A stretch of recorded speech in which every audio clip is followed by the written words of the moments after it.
आज हम अध्याय 4 द्विघात समीकरण की प्रश्नावली 4.1 का प्रश्न दूसरा सॉल्व करेंगे, जिसमें निम्न स्थितियों को द्विघात समीकरणों के रूप में निरूपित करना है। तो यहाँ पर हमें मान ज्ञात नहीं करना, सिर्फ द्विघात समीकरण के रूप में हमें लिखना है।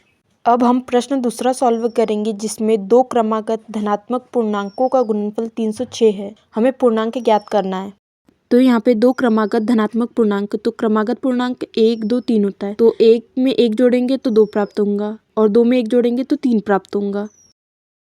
तो वैसे ही हम मान लेंगे कि दो क्रमागत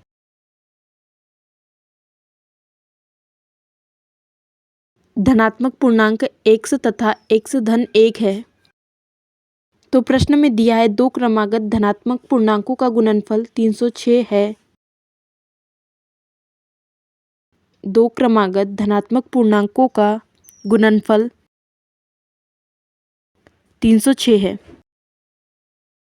तो यहाँ पर क्रमागत पूर्णांक x और x धन 1 है, तो x गुणित x धन 1 बराबर 306 आएगा।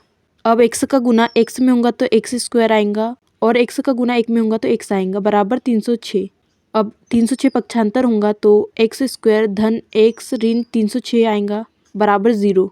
अतः यही द्विघात समीकरण है और यहाँ पर चर की उच्चतम घात भी 2 है, अतः यह द्विघात समीकरण है। अब हम प्रश्न तीसरा सॉल्व करेंगे, जिसमें रोहन की माँ उससे 26 वर्ष बड़ी है। उनकी आयु वर्षों में का गुणनफल अब से 3 वर्ष पश्चात 360 हो जाएंगी। हमें रोहन की आयु ज्ञात करना है। तो यहाँ पे रोहन की आयु ज्ञात करना है, तो हम मान लेंगे कि रोहन की आयु x वर्ष है। तब रोहन की माँ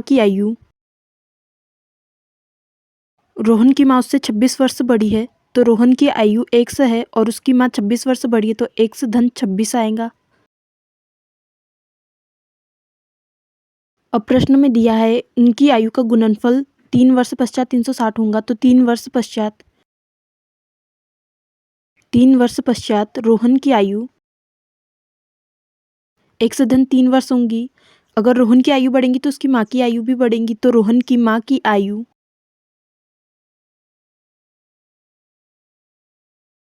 x धन 26 प्लस 3 होंगी। अब इसको जोड़ेंगे तो 26 और 3 को जोड़ेंगे तो 29 आएगा वर्ष। प्रश्नानुसार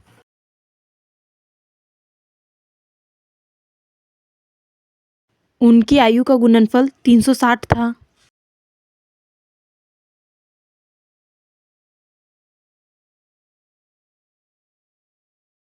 तो यहाँ पर गुणनफल x धन 3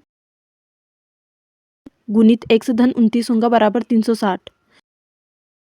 अब x का गुना x से होगा तो x स्क्वायर आएगा और x का गुना 29 से होगा तो 29x आएगा और 3 का गुना x से होगा तो 3x आएगा और 29 का गुना 3 से होगा तो 87 आएगा बराबर 360। अब 29 और 3x जुड़ेंगे तो 32x आएगा प्लस 87 और 360 पक्षांतर होगा तो ऋण 360 बराबर 0। अब 360 में से 87 जाएगा तो 273 आएगा और बड़ी संख्या के आगे ऋण का चिन्ह तो ऋण बराबर 0। अतः यही द्विघात समीकरण है।